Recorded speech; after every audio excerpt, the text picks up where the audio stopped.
France Maghreb 2. Au programme de ce LGF pour ce mardi 20 novembre, la question du jour. Après les révélations de France 2 et Mediapart, la justice a décidé d'ouvrir une enquête visant le PSG pour notamment discrimination fondée sur l'origine, l'ethnie ou la nationalité. Le club de la capitale doit-il être sanctionné selon vous? Vous répondez oui ou non sur Facebook ainsi que sur Twitter. LGF officiel. Invité tout à l'heure, invité du LGF. Candidature pour la présidence du parti de la République En Marche pour succéder à Christophe Castaner. Une troisième candidature, un trinôme composé de 3 femmes qui seront avec nous dans ce LGF, bien qu'elle n'ait pas obtenu suffisamment de parrainage. Une candidature pour la symbolique et une manière de dénoncer pour elle le machisme en politique. Rendez-vous dans ce LGF en compagnie de Abdeslami Itache qui sera dans quelques minutes en notre compagnie. LGF, le grand forum, votre rendez-vous quotidien, 16h-18h tous les jours. Ravi de vous retrouver une nouvelle fois, bien entendu, avec quelqu'un que vous connaissez, amis auditrices, auditeurs, mais dans le grand forum, bien, il est un petit peu... il fait son arrivée officiellement, on va dire aujourd'hui. Monsieur Abdeslami Itache, bonjour. Bonjour Christophe, bonjour aux auditeurs. Ravi de t'accueillir, cher Abdeslami. Merci pour ton accueil. Et tu vas justement apporter ta touche, et tu te présenteras d'ailleurs dans un avis tranché dans quelques minutes, pour savoir, pour ceux qui ne te connaissent pas, parce qu'il y en a quelques-uns et quelques-unes tout à l'heure, pour nous dire un petit peu ton parcours, te présenter un petit peu au sein des auditeurs du LGF, le grand forum. On essaiera du moins. Oui, bien sûr, on te fait confiance. Allez, c'est parti, le sujet à la une aujourd'hui. On va parler de foot, mais sans parler de foot. C'est lié, quoi, évidemment, puisqu'on parle du PSG. À la sortie des vestiaires, Marc Westalop. Bonjour. Je voulais vous parler parce qu'en fait on nous a transmis cette réunion dans laquelle de mars 2014 dans laquelle vous parlez d'Yann Boho et l'une des raisons pour laquelle vous voulez pas le recruter, c'est parce que vous dites qu'il y a un problème d'orientation du club, qu'il faut un équilibre, qu'il y a trop d'Antillais et d'Africains sur Paris. Je voulais savoir si vous aviez mis en place avec peut-être Monsieur Létang ou sous les ordres de Monsieur Létang une politique discriminatoire. Et vous avez eu ça comment? On nous l'a transmis. C'est l'une des personnes avec qui on discute qui nous a transmis ces documents-là. C'est un faux. C'est un faux? Ah bon? J'ai plusieurs documents qui semblent dire la même chose. Il y a des recruteurs aussi qui ont travaillé avec vous qui me disent que les ordres étaient assez clairs. Et qui me disent que les consignes étaient assez claires, les recruteurs avec lesquels vous travaillez, sans les nommer. Vous m'excusez 2 secondes? Non, mais c'est important. Est-ce que vous avez mis en place une politique discriminatoire? Nous n'aurons plus de nouvelles de Marc Westalop ou d'Olivier Létang, malgré nos nombreuses relances. Alors voilà comment tout est parti, bien entendu, et le parquet de Paris qui ouvre une enquête pour discrimination visant le club du PSG. C'est ce que fait savoir donc une source judiciaire hier. L'annonce fait suite donc aux révélations d'un collectif de médias européens dont Mediapart est envoyé spécial de France 2. La cellule de recrutement du PSG donc est accusée d'avoir mentionné des critères ethniques dans ses fiches d'évaluation de jeunes joueurs, et ce pendant plusieurs années, à des adolescents classés donc français, maghrébins, antillais ou encore africains. Le club avait expliqué qu'il s'agissait d'une initiative personnelle du responsable et remis la semaine dernière donc son enquête interne à la ministre des Sports, cher Abdeslam. Tout ça nous emmène aussi à parler de discrimination. Discrimination dans tous les sens du terme d'ailleurs, de même embauche d'emploi, d'embauche effectivement, et on a eu connaissance de ce type de procédé, cher Abdeslam. Oui. Est-ce que dans le milieu politique que tu fréquentes aussi, ça existe? Écoute, oui, ça existe. Le problème, c'est que lorsque l'on est un élu issu de la diversité, j'emploie les guillemets, assez souvent et très facilement et très aisément, on t'envoie vers un communautarisme supposé ou avéré, très facilement.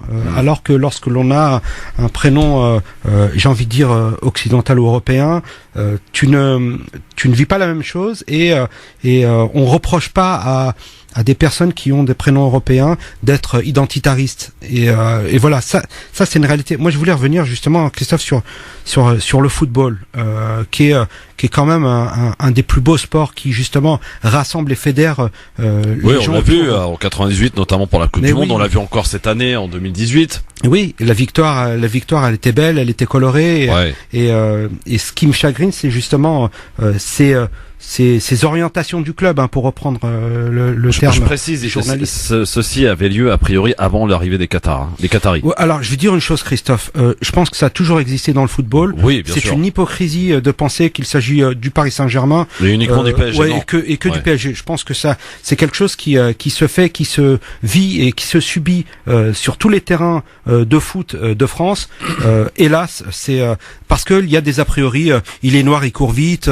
Il est blanc, il est plus performant dans la durée et ainsi de suite. Il faut arrêter avec tout ça. Ouais. Faut arrêter avec tout ça. Et l'idée d'avoir des quotas, c'est d'abord toujours ce plafond de verre qui te limitera. Ça veut dire qu'un entraîneur ne se base pas sur des critères sportifs ou des critères de performance. Il va se baser sur le fait qu'il est noir, qu'il est arabe, qu'il est gitan, qu'il est homosexuel, qu'il est juif. Faut arrêter avec tout ça. Il y a un moment, faut vraiment dépasser tout ça, et je pense que c'est un facteur dont il ne faut surtout pas tenir compte. En tout cas, la question que l'on vous pose, est-ce qu'il faut, d'après vous, sanctionner le club, le PSG, peut-être d'ailleurs à titre d'exemple, pour faire donc une sanction d'exemple. Vous nous donnez votre avis sur Facebook, France Maghreb 2, donc Facebook, Twitter, LGF officiel. Et pour l'heure, vous êtes en grosse majorité à penser que oui, il faut sanctionner le PSG à 85% sur Facebook. Vous nous appelez aussi au 01 40 33 9000 pour nous donner votre avis et pour parler de discrimination dans tous les sens du terme. Est-ce que vous en avez été victime, vous, lorsque vous avez peut-être recherché un emploi, ou que sais-je encore, lorsque vous êtes adressé à l'administration pour faire une quelconque demande? Eh bien, vous nous donnez votre témoignage aussi qui nous intéresse. Est-ce qu'il faut en tout cas sanctionner le club du PSG, Abdeslam, d'après toi, pour en faire peut-être une sanction d'exemple? D'abord, moi je suis pas trop pour l'exemple. On est dans un état de droit et le droit s'applique. À partir du moment où il y a un manque et qu'il y a une injustice manifeste, il faut la condamner, la sanctionner. C'est pas parce que c'est le PSG. Je veux dire, si c'est pratiqué dans d'autres clubs, il faut tout autant sanctionner les autres clubs. Ouais. Voilà. Je suis pas du tout pour le poids de mesure. Tu as raison de rappeler que ceci n'est pas propre au PSG. Ah oui, non, complètement. Et que ça existe évidemment dans toutes les instances du foot. D'ailleurs, il y avait eu une histoire avec Laurent Blanc, vous vous souvenez, en 2011, je crois. Oui, Hein? bien sûr, avec la discussion qu'il avait eue avec l'entraîneur ou sélectionneur espagnol, oui, qui disait que lui il n'avait pas le problème parce qu'il n'avait pas de noir dans son équipe, en termes de, on parlait de corpulence, que les joueurs espagnols étaient de petite taille, donc ils se faufilaient, qu'ils étaient un petit peu plus agiles. Enfin, c'est vraiment un discours nauséabond qu'il faut vraiment rejeter. Je vais dire une chose, on parle de quotas, on dit qu'il faut par exemple pas trop de noir, un petit peu de blanc pour la pub et autres. Ça mais me je suis rappelle désolé. Manuel Valls. Mais oui, le Blanco. Le Blanco. Du côté d'Evry. Mais tu sais Kylian Mbappé, si aujourd'hui il vend des maillots, c'est parce qu'il est bon. Bah oui. Et on s'en fout qu'il soit noir ou pas. Bien sûr. Rachid qui nous appelle, Damien, au 01 40 33 9000, et vous continuez de voter évidemment sur Facebook, France Maghreb 2, Twitter, LGF officiel. Rachid, Damien, bonjour. Salut Christophe, salut Abdeslam. Salut. Donc moi je voulais réagir à ce que vous êtes en train de dire. Oui. Donc moi je suis supporter du PSG, mais bon là ça dépasse le supporter, je vous ai bien écouté, et le problème, c'est pas le problème du PSG ou le problème de notre club, parce que ce que vous dites c'est vrai, ça existe depuis des années. Ce qui se passe, le gros problème, c'est que le PSG et tous les clubs de Ligue 1, sous quelle égide ils évoluent? Ils évoluent sous l'égide de la Ligue de football professionnel. Oui. On est bien d'accord. On est bien d'accord. Et à la Ligue de football professionnel, eux, ils sont en train de faire les schizophrènes, puisqu'ils sont en train de condamner avec des tweets en disant que c'est pas bien ce qu'a fait le PSG, on a annoncé ça au ministère des Sports, tatata. Mais le problème, c'est que la Ligue est au courant depuis plusieurs années, Oui. puisque eux aussi ont participé à ça, à la fameuse réunion justement avec Laurent Blanc. En 2011. En 2011, et il y avait aussi la Fédération française de football. Oui. Donc là, on est dans l'hypocrisie totale. La Fédération et la Ligue le savent, sauf qu'il n'y a pas eu de révélation. Maintenant qu'il y a des révélations, on crie au scandale. Donc là, on est dans une hypocrisie de malade. C'est directement à la Ligue et à la Fédération qu'il faut s'adresser. C'est-à-dire qu'il faut remonter à la source, d'après toi, Rachid. Mais exactement, puisque eux, ils sont au courant, et au-delà d'être au courant, ils ont carrément fait la même chose. Ils ont fait la même chose en 2011, en disant, et c'était très grave parce que vous avez expliqué ce qu'ils avaient dit, mais vous n'avez pas tout expliqué. Les propos exacts étaient, on va arrêter de prendre des Noirs, on va prendre des types européens, parce que les grands costauds, ça va 2 secondes, et on veut un jeu avec une intelligence tactique. En gros, les Noirs sont pas intelligents. C'est ça, ouais. C'est très grave. C'est très grave, non, c'est scandaleux. C'est scandaleux. En gros, les Blancs sont intelligents, les Noirs, c'est des gros défenseurs, ils cassent tout. On veut un jeu espagnol, donc un jeu où est-ce qu'il y a de la tactique, de la technique, c'est c'est pire que nauséabond, franchement. Et ça vient de la Ligue et de la Fédération. En tout cas, le PSG aujourd'hui qui se défend en disant que cela valait d'une initiative personnelle de quelques dirigeants de l'époque. Et c'est faux. ouais. Je suis supporter du PSG. Ouais, moi aussi. Au courant. Bien sûr qu'ils étaient au courant. Tout le monde le sait. Je veux dire, c'est un secret de polichinelle. Mais personne n'en parle parce que voilà, c'est un peu tabou. Mais moi, je suis à fond dans le foot. J'en ai parlé avec des potes. Tout le monde le sait, franchement. On est dans l'hypocrisie totale. Bon, bah merci. Donc, en tout cas, est-ce qu'il faut sanctionner le PSG alors du coup, Rachid? Bah, ce qu'il y a, si on sanctionne le PSG pourra se retourner parce qu'ils vont se dire, ok, vous nous sanctionnez, mais maintenant il y a une jurisprudence. Voilà, ça fera jurisprudence, ouais. On va dénoncer tous les autres clubs et vous allumez tout le monde. Non, mais moi Donc, je suis pour dénoncer tous les autres clubs. Non, mais ils pourront pas le faire. Ouais, balance ton entraîneur. On va lancer le hashtag balance ton entraîneur ou balance ton club, je sais pas. Ouais. Mais le problème, ils pourront pas le faire puisque tous les clubs vont être sanctionnés. Ouais. Et après, ça va devenir de n'importe quoi. Donc, ce qui va se passer, c'est que il va y avoir des gens qui vont crier au scandale. Ça va s'étouffer dans quelques semaines. Et vous verrez, rappelez-vous bien, il n'y aura aucune sanction. Oui, moi c'est ce que je pense aussi, Rachid. Hein. Très sincèrement, je pense qu'il y aura zéro sanction et que de toute façon, il y aura des rappels à l'ordre. Comme tu l'as expliqué, voilà, un simple rappel à l'ordre. En tout cas, est-ce que, pour en finir, Rachid, est-ce que toi, à titre personnel, parce que ça nous permet aussi d'en parler, d'ouvrir le dossier, est-ce que tu as été victime de discrimination, je sais pas, dans le travail ou... Si. Ensuite, la discrimination, ça c'est, ne serait-ce que quand on est gamin, on rentre dans un centre commercial, t'as directement, tu te fais suivre par le surveillant, des trucs comme ça. Si la discrimination, je vais pas dire que j'ai connu ça à fond, mais dans ma vie, bien sûr, avec l'âge que j'ai, on te le dit pas directement, mais on te fait comprendre, voilà, quoi, on peut pas te prendre parce qu'on te sort des excuses qui n'ont ni queue ni tête. Et après, voilà, c'est malheureux maintenant. Merci Rachid. Merci en tout cas pour ton appel. Très bien détaillé en tout cas et argumenté. À très bientôt. 01 40 33 9000 pour nous appeler bien sûr pour nous donner votre avis. Tiens, chose étrange aussi, ça me rappelle ce que me dit Rachid, que quand je vais me balader, ça m'arrive avec mon épouse qui est pas de type européen pour le coup. On regarde son sac, moi on me regarde jamais mon sac. Enfin, ma sacoche. Dans les centres commerciaux. Tu es exempt de tout doute. Bah, apparemment, ouais, c'est ce que je disais à ma femme. Je dis, moi, je peux transporter n'importe quoi, personne me fouille, tranquille, quoi. Bon, sur ce que dit Rachid, c'est intéressant parce qu'il dit, finalement, le PSG, n'est pas le seul, comme tu le disais tout à l'heure, mais ça va bien au-delà de tout ça, puisque ça remonte à la Ligue. Et là, pour le coup, il a raison. Mais ça remonte, jusqu'au petit club de toute façon. Alors la loi sur le sport qui a été modifiée à plusieurs reprises, la loi 84 modifiée 2000, qui ensuite a été encore remodifiée derrière, c'est une loi qui est en mouvement. Et moi je dis que s'il y a nécessité de justement changer cette loi et ajouter des articles justement à cette loi, il faut le faire. Ensuite, au niveau de la fédération, c'est aussi à la fédération de prendre ses responsabilités. Christophe, tu sais qu'on peut radier une personne, lui retirer sa licence à vie, justement si elle a justement des attitudes racistes, xénophobes ou discriminantes. Et je pense qu'il y a un moment où faut sortir le bâton. Et lorsqu'un entraîneur ou un président de club se conduit très mal, faut le radier à vie. Faut lui retirer sa licence et qu'il ne soit plus du tout au contact de sportifs où justement où il inséminerait des idées nauséabondes en direction de nos jeunes sportifs. 01 40 33 9000, c'est bien aussi d'avoir l'avis d'une femme. Lila, bonjour. Oui, bonjour. Nous appelle d'où Lila, pardon, j'ai perdu la ville. Orgeval. Orgeval, on est dans le 78, c'est ça? C'est ça. Voilà, très bien. Dans les Yvelines. Dans les Yvelines. On vous écoute, chère Lila. Écoutez, au niveau du foot, ça m'étonne pas, ça a toujours été, et ça changera pas de toute façon parce que aujourd'hui la société en France est communautariste. On relègue les Maghrébins. Elle est communautariste ou on la communautarise?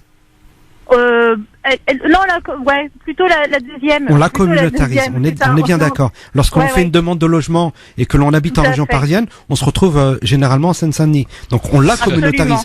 Lorsqu'il y a des bâtiments, et là je m'accorde le droit de le dire, lorsqu'on a un bâtiment Bamako, un bâtiment Alger, c'est juste insupportable, mais c'est aussi un choix politique qui a été fait dans les années 70. J'ai grandi dans ça. Moi j'étais dans un quartier où on était que des Marocains, des Algériens, des Tunisiens. Il n'y avait pas un Français. Je pense pas que ces personnes aient choisi d'habiter à cette adresse-là. Donc la commission d'attribution les a mis là. Vous allez là, point barre. Et voilà. on s'est tous retrouvés ensemble. Merci. Donc du coup, forcément, nos mères n'ont pas appris le français parce qu'elles se sont retrouvées toutes ensemble. Bah oui. Donc du coup, elles parlaient toutes algérien, quoi, arabe.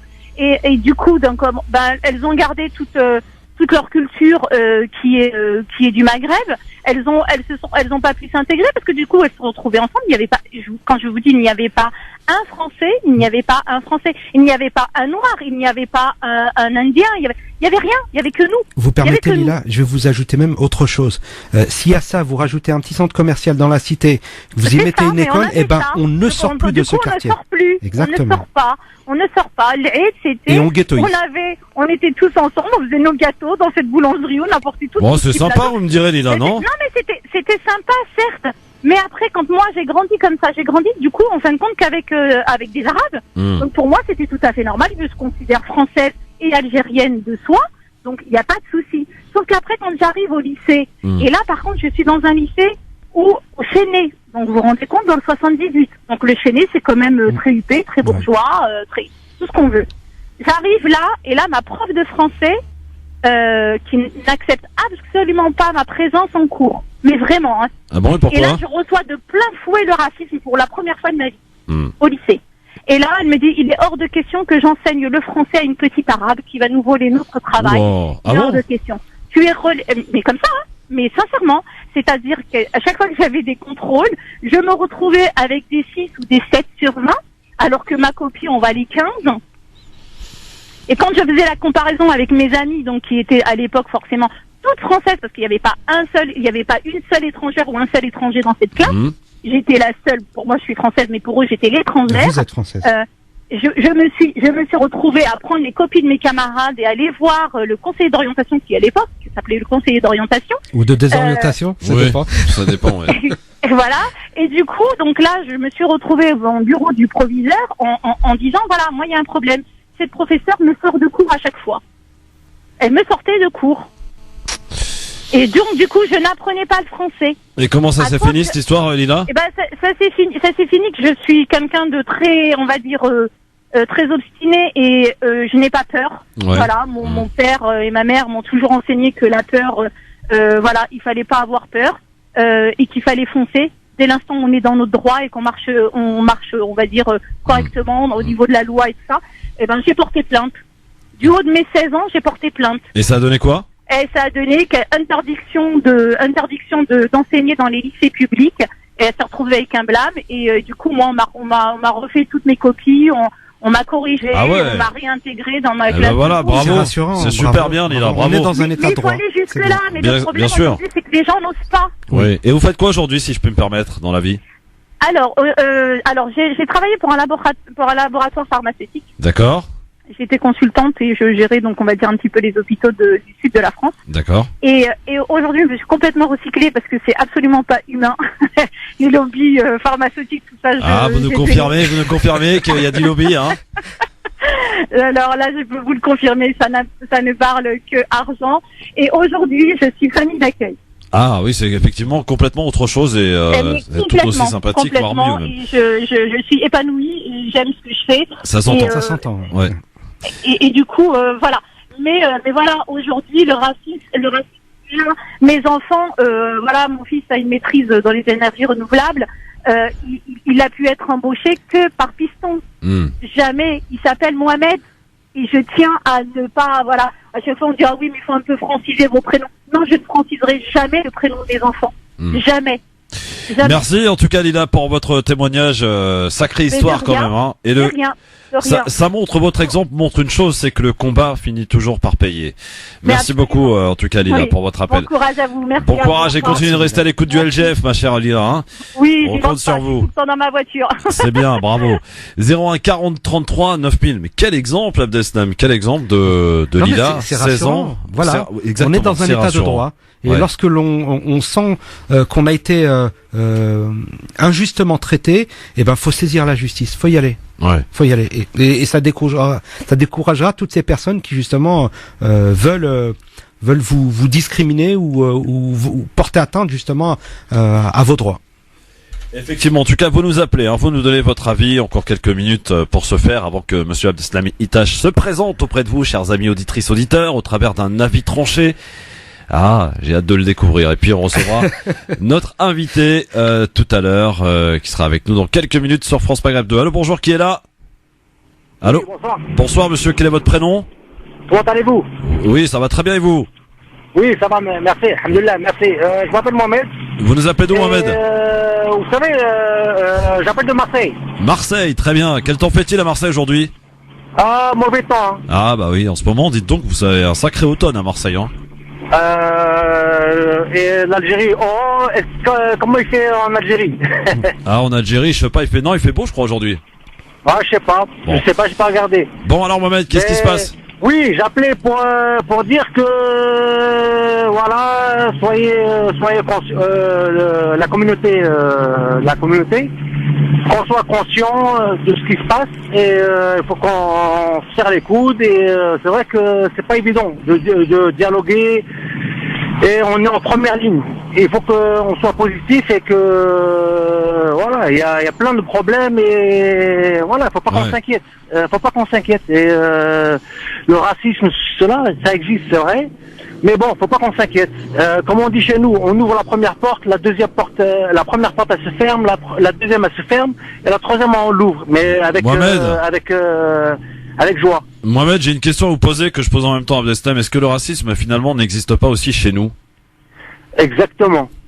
Si, ça existe chez nous. Il commence déjà dans les mosquées, non? Vous trouvez pas, les gars? Non, je pense pas. Dans les lieux saints, je pense pas.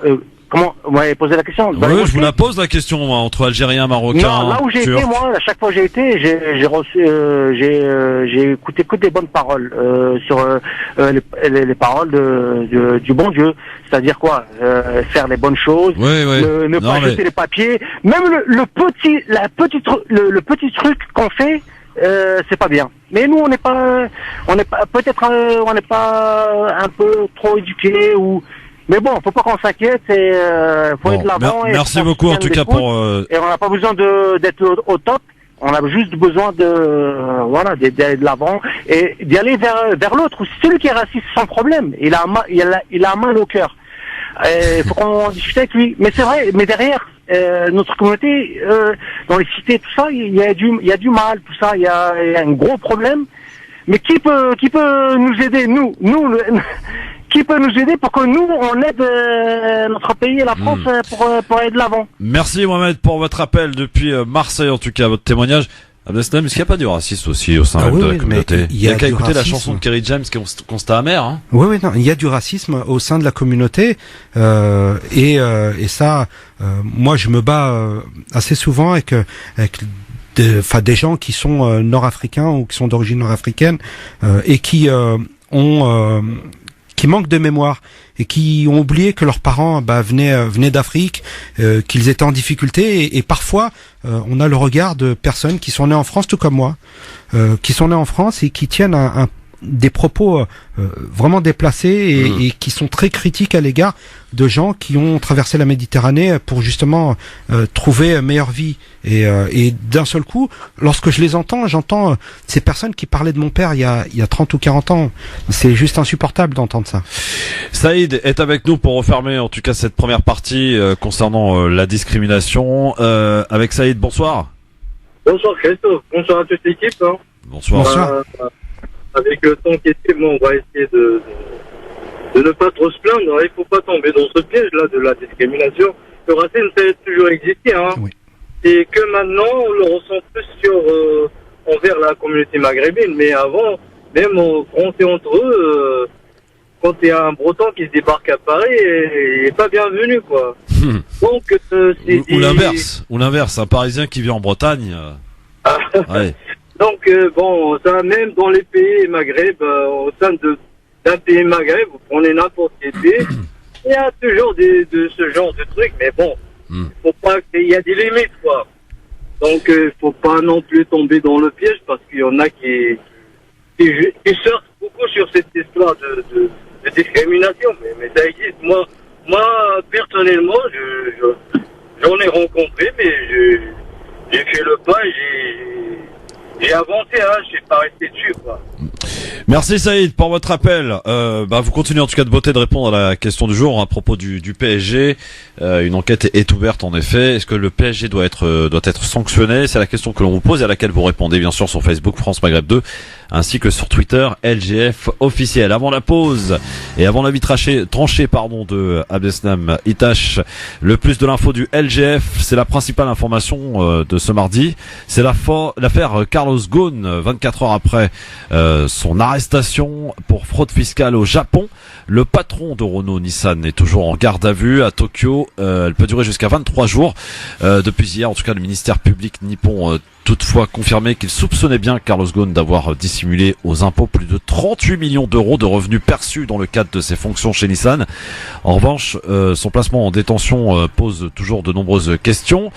Et puis côté français maintenant, l'affaire provoque également d'importants remous chez Renault. C'est toujours également le branle-bas combat, notamment l'action du groupe Davis ce matin à la Bourse de Paris. Elle perdait 4% au milieu de matinée après 8% déjà hier. Le conseil d'administration du constructeur va quant à lui se réunir ce soir en session extraordinaire. À l'ordre du jour, la mise en place d'une nouvelle gouvernance, mais d'une gouvernance intérimaire seulement pour l'instant. C'est ce que réclamait ce matin, le ministre de l'économie Bruno Le Maire chez nos confrères de France Info. Un petit commentaire là-dessus, Abdeslam, sur l'affaire. Ce qui est quand même dingue, c'est que ce sont les gens qui s'enrichissent le plus qui ont affaire à ce type de manœuvre financière pour gagner encore plus. C'est juste anormal. On doit payer ses impôts, que ce soit en France ou au Japon. À partir du moment où on reçoit, on gagne de l'argent, on se doit de participer parce que ça finance directement la solidarité nationale. Ouais. Donc naturellement, moi j'aurais été fier de payer 38 millions d'euros d'impôts par an. Ça aurait voulu dire aussi que j'en gagne 380 millions. Mais moi je dis que il faut arrêter avec tout ça. Et en effet, et je l'ai dit encore tout à l'heure, on est dans un état de droit. Là en l'occurrence c'est au Japon. Carlos Ghosn, dans l'hypothèse, alors je ne vais pas violer la présomption d'innocence. Dans l'hypothèse où il venait à être coupable, il faudrait qu'il paye. En tout cas, écoutez le ministre de l'économie ce matin chez le confrère de France Info. Pas demander le départ formel de M. Ghosn au conseil d'administration pour une raison qui est simple. Nous n'avons pas de preuves et nous sommes dans un état de droit. Je vais dès ce matin appeler le ministre de l'économie japonais, lui demander que nous soyons destinataires de tous les éléments qui ont été fournis par Nissan à la justice japonaise, de façon à ce que nous sachions exactement de quoi M. Ghosn est accusé. Nous n'avons aucun élément à notre disposition, tel que ceux qui ont été transmis par Nissan à la justice japonaise. Et dès hier, avec Gérald Darmanin, nous avons demandé à nos services de faire toutes les vérifications d'usage sur la situation fiscale de M. Carlos Ghosn en France. C'était Bruno Le Maire, donc le ministre de l'économie, chez nos confrères de France Info. Dans un instant, Abdeslam Itache se présente auprès de vous au travers de son avis tranché. À tout de suite, restez bien avec nous, le LGF, le grand forum, jusqu'à 18h. France Maghreb 2, France Maghreb 2. Le LGF, c'est vraiment votre émission de liberté d'expression que l'on vous donne chaque jour. Rendez-vous entre 16h et 18h sur France Maghreb 2. Oui, l'une des rares et seules émissions de liberté d'expression qui existe encore sur la bande FM. J'ose le dire. Voilà. Avec Abdeslam Itache qui est avec nous aujourd'hui et à propos donc de ces sanctions possibles concernant le PSG. Est-ce que vous y êtes favorable? Ce club qui aurait pratiqué la discrimination. Eh bien, vous votez sur Facebook France Maghreb 2 ainsi que sur Twitter LGF officiel. Vous continuez de voter pour l'heure avant de recevoir notre invité dans un instant avec une personne que l'on va vous faire découvrir, un personnage, un parcours, bien plus que ça d'ailleurs, jusqu'à 18h. C'est l'avis tranché, le premier d'ailleurs, de monsieur Abdeslam Itache. Jingle.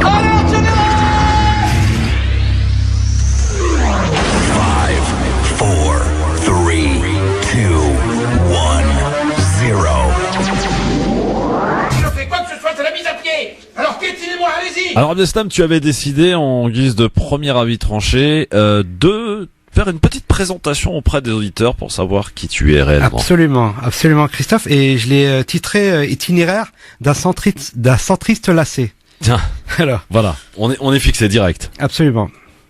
Alors, j'avais besoin pour la première chronique du LGF de vous parler de mon engagement, de mes engagements. Alors oui, je suis centriste. Je sais, personne n'est parfait. mais pas plus imparfait qu'être socialiste ou communiste. Quand on n'est plus de gauche et que l'on ne veut pas être de droite, c'est plutôt compliqué, n'est-ce pas? J'ai des amis de gauche et j'ai des amis de droite. Ça a du bon d'être au centre. Des fois, j'allume mes amis de gauche sur les sujets tels que les promesses de campagne de Hollande non tenues, le droit de vote des immigrés, le récépissé du contrôle aux faciès, la déchéance de la nationalité. Mes amis de gauche sont plutôt mal à l'aise. Ça m'amuse à un point, Christophe. Des fois, j'allume mes amis de droite sur les propos de Ciotti, de Morano ou de Sarko avec sa double ration de frites et j'en passe. Mes amis de droite sont plutôt mal à l'aise. Non, vraiment, Christophe, je m'amuse de tout ça. Ce qui m'amuse moins, c'est quand un leader du centre, enfin je crois qu'il est du centre, Jean-Christophe Lagarde, pour ne pas le nommer, vote à l'Assemblée nationale contre la reconnaissance de l'État palestinien, ou de ses amitiés indéfectibles avec Habib Meher. Et là, ça ne me met pas mal à l'aise, ça me donne juste la nausée. D'ailleurs, c'est ce qui m'a poussé à quitter l'UDI du centre droit pour un modem centre-centre. Alors oui, je le confesse, j'ai fait partie du comité de soutien d'Ali Juppé, car je ne voulais pas le retour de Sarko. Et à taper sur Sarko, je n'ai pas vu Fillon arriver. Ah, Farid Fillon, celui qui voulait supprimer les 400 000 fonctionnaires, l'antisocial. Oui, je perds mon sang-froid. Alors une autre confession. J'ai soutenu Macron, comme d'autres ont soutenu Le Pen, Fillon, Dupont-Aignan ou Bilal Hamon. Soutenir Hamon? Ah non, j'ai fait le serment de Gaza. Impossible de voter socialiste. À ce propos, vous vous souvenez lorsque l'Élysée a fait un communiqué sur les bombardements sur les plages de Gaza, expliquant qu'Israël avait le droit de se défendre? Je vais vous faire une confidence sur le 17 novembre. Je n'ai pas manifesté avec les gilets jaunes. J'en ai un orange dans ma voiture. Aucun rapport avec la couleur de mon parti. Je ne voulais pas faire tâche, aucun jeu de mots avec mon nom de famille. D'ailleurs, je le porte souvent mon gilet. Oui, Christophe, quand ma voiture tombe en panne. En fait, ça c'est un message pour le fichage des impôts, au cas où ils écouteraient la radio. Je roule avec une Renault Scénic qui a 10 ans. Je répète, je roule avec une Renault Scénic qui a 10 ans. Renault, un nouveau bruit chaque jour. Bon, sérieusement, aux auditeurs qui pensent que c'est une radio de gauche, ils se trompent. C'est juste une radio humaniste qui dénonce les injustices à travers le monde. Ça, c'était l'instant pommade pour la radio. Pour les copains et copines chroniqueurs au LGF, ils pourront sourire et me faire des clins d'œil en tapant sur Emmanuel Macron, en criant dans leur fort intérieur « Tiens, Abdeslam, prends ça dans ta gueule !» Mais les chroniqueurs pourront aussi s'apercevoir que je suis multitâche, et là c'est un jeu de mots avec mon nom. Je compte sur les amis pour dépasser les carcans idéologiques, car ce n'est pas les étiquettes qui comptent, mais ce que l'on fait dans l'action politique et les injustices que l'on dénonce, telles que le racisme, la discrimination à l'embauche, la xénophobie, la misogynie, l'exclusion, la marginalisation d'une part des citoyens, l'inhospitalité à l'égard des plus faibles. Donc tu vois Christophe, il y a du pain sur la planche. Oh oui, merci beaucoup en tout cas, quelle belle présentation cher Abdeslam, en tout cas tout le monde est averti, voilà. Absolument. Ah voilà, vous savez qui il est maintenant, c'est Abdeslam Itache, bien sûr qui sera avec nous désormais dans le LGF et on est ravis, je suis ravi de l'accueillir parmi l'équipe de chroniqueurs du LGF. Tiens, on va peut-être faire réagir quelqu'un qui te connaît un petit peu, hein. Juliette de Cauzan, bonjour. Bonjour. Bienvenue sur France Maghreb 2. Alors, Merci. sur cette présentation de quelqu'un que vous connaissez, qui s'appelle Abdeslam Itache, qu'est-ce que vous en dites? Alors, je la trouve intéressante parce qu'elle lui ressemble, effectivement. Il y a beaucoup d'humour. Ouais. Et je suis contente qu'il ait choisi Macron. Oui. Voilà. Commencez pas sur ce terrain-là, parce que on n'avait pas prévu d'en parler tout de suite. On va avoir des appels. Voilà. Juliette de Cauzan, merci en tout cas d'être avec nous, ainsi à faire découvrir nos auditrices et auditeurs une personne, un parcours. Est-ce que vous pourriez brièvement vous présenter pour nos auditeurs? Alors, je suis de métier professeur de français. Oui. Vous avez entendu d'ailleurs l'auditrice tout à l'heure Ah oui, j'ai été choquée. Franchement, c'est pas du tout ma façon de voir les choses, et je me dis que l'éducation nationale, heureusement, a condamné ce professeur qui a eu un blâme et qui n'a pas pu continuer à œuvrer comme elle l'a fait. Parce que c'est carrément un travail de sape, hein. Oui. C'est pas possible. Mais les gens qui sont dans l'éducation nationale, qui sont d'une grande malveillance, est-ce que ce sont pas les gens les plus dangereux en fait? Et ils sont extrêmement dangereux, mais je vais vous dire, hein, le problème c'est que les personnes malveillantes, dès qu'elles acquièrent un poste, qu'elles soient racistes, pédophiles ou tout ce que vous voulez. Le problème, c'est que voilà, une fois qu'ils sont quelque part, ils font des dégâts autour d'eux gigantesques. Voilà. Bon, à part le fait que vous soyez prof de français. Alors, je suis professeur de français et puis j'ai des engagements associatifs. Oui. Je suis notamment secrétaire d'une association qui s'appelle Nous sommes leur voix et qui vise à défendre en particulier les femmes qui ne peuvent pas s'exprimer à travers le monde. Actuellement, nous nous occupons en particulier d'Isra Al-Gongam qui est sous la menace d'une peine de mort par décapitation au sabre pour avoir manifesté dans la rue pour ses droits. Donc on essaye... C'est en Arabie Saoudite ? Oui, en Arabie Saoudite. Donc elle est en prison depuis plusieurs années. Rappelle-nous pourquoi, le motif ? Le motif, c'est qu'elle a manifesté dans la rue, avec son époux d'ailleurs, et sa communauté, puisqu'elle est chiite, et elle a manifesté pour avoir les droits de sa minorité respectés par l'Arabie Saoudite. Et pour ça, on l'a foutue en prison ? Non seulement elle est en prison, mais on a requis la peine de mort contre elle par décapitation, par sabre. Voilà. Et c'est demain son audience. Donc moi, si aujourd'hui Très bien. Donc demain son audience. Et vous pensez pas que les autorités françaises, en l'occurrence, peuvent être un peu gênées vis-à-vis de cette affaire alors qu'on fait du commerce avec l'Arabie Saoudite ? Alors écoutez, moi ce que je sais, c'est qu'on a autorisé notre manifestation, puisque le mois dernier, on a fait une manifestation la veille de l'audience, donc du coup elle a été reportée. D'accord. C'est la dite audience, donc c'est pour ça qu'elle n'aura lieu que demain. Ouais. Donc on a été autorisé et il y a eu un fourgon de police qui nous a protégés aussi, puisqu'on est allé pas très loin de l'ambassade. Et je crois que dans les faits, effectivement, c'est très le fait d'avoir des relations commerciales et le fait qu'il y ait des problèmes de droits humains dans un certain nombre de pays, eh bien c'est toujours la même histoire. La question des intérêts, la question de comment favoriser les droits humains. Est-ce que si on coupe les relations commerciales, ça va forcément améliorer les droits humains ? Et les Saoudiens ont l'argent qui fera taire les Français ? Je sais pas si les Saoudiens ont l'argent qui fera taire les Français. En tout cas, ils ont les armes qui font taire les Yéménites. Oui. Oui, et puis aussi les journalistes. Oui, absolument. Alors là, non mais et puis j'espère simplement que. Rien que pour ça. Oui, mais c'est ça. S'il fallait une raison. C'est ça, mais de toute façon, il faut se rendre compte aussi qu'actuellement, il y a des dizaines et des dizaines de femmes militantes pour le permis de conduire. On parle de femmes qui ont milité pour le permis de conduire, qui sont actuellement en prison. Donc quand Isra sera passé en audience demain, si jamais il la condamne à mort, ce sera la première femme condamnée à mort par l'Arabie Saoudite pour des motifs qui ne sont pas inscrits dans leur code pénal. Et puis ensuite, on aura toutes ces militantes qui ont juste demandé le droit de conduire, qui vont passer ensuite en procès. Alors qu'est-ce qui va leur arriver à ces femmes ? Donc vous faites partie de cette association. Nous sommes leur voix, c'est ça ? Oui, nous sommes leur voix, dont le président est Anton Struve, qui a à peu près 12 000 followers sur Twitter et qui est très actif pour dénoncer tous ces faits qui touchent en fait des femmes qui ne peuvent pas s'exprimer, soit parce qu'elles sont en prison, soit parce que tout simplement elles sont dans un régime qui les oppresse. Donc, prof de français, l'association Nous sommes leur voix. Bon, et j'avoue aussi, effectivement. J'avoue quoi ? Ah oui, je confesse. Je suis le moment fatidique. Je suis une marcheuse. Ah. Et je suis mais en avant ou en arrière ? Je dirais que je suis dans la masse. Ouais. Voilà, dans marche. Je ne suis pas, donc je ne suis pas référente, je ne suis pas porte-parole dans Marche, je suis simplement une marcheuse, donc je m'exprime exclusivement. Adhérente ou pas ? Je suis adhérente, animatrice locale. Oui.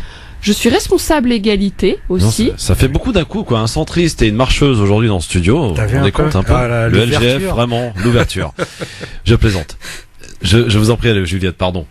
Voilà, donc... Alors, justement, chère Juliette, mon petit doigt me dit que vous n'êtes pas qu'une marcheuse comme ça qui restait un petit peu en retrait, parce que vous avez eu une belle initiative avec 2 femmes qui devaient d'ailleurs être présentes à vos côtés, mais forcément l'équilibre aujourd'hui est bien respecté, à savoir que vous allez justement parler pour elles, parce que vous avez eu cette belle initiative.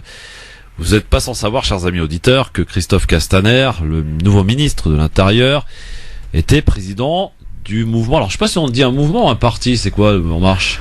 C'est un mouvement ou c'est un parti? Bon, c'est devenu un parti, La République En Marche. Ouais. Quand c'était En Marche, c'était qu'un mouvement, et ensuite, ça s'est Bon, structuré, alors le parti La République En Marche avait comme président Christophe Castaner, qui a eu soif d'aller au ministère de l'Intérieur. Je dis ça parce que, paraît-il qu'il a tout fait pour y aller. Vraiment, il a mis la pression, la barre haute, quoi.